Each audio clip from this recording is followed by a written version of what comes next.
Do'stim, tasavvur qiling, bir necha yillardan so'ng sizga farzandingiz siz Ronaldo va Messi davrida bo'lgansiz deya savol beradi. Va siz ko'zingiz namlanganicha, "Ha, men ularning oxirgi mundialni ham tomosha qilganman" deb javob berasiz.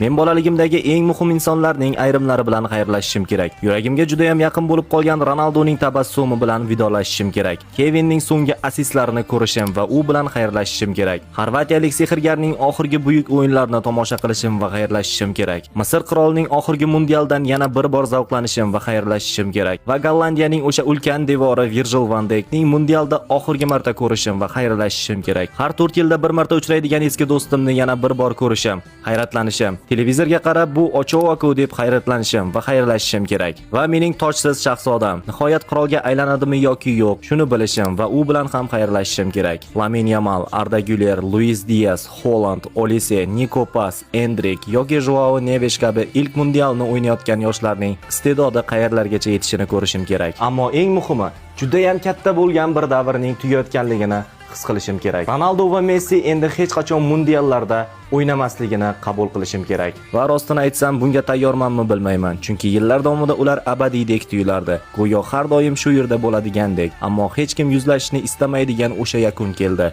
Chunki bir kun kelib kimdir mendan Messi va Ronaldoni o'z davrida ko'rish qanday edi deb so'raydi. Men esa faqat shunday javob bera olaman. Men jahon futboli tarixidagi eng yaxshi 2 nafar futbolchining davrida yashadim deyman va ularning so'nggi mundialni ham tomosha qilganman deya javob beraman. Jahon chempionatidagi eng zo'r matchlarni jonli efirda hech qanday qotish yoki uzilishlarsiz tomosha qilishni istasangiz, hoziroq profilim opisiyaniyasida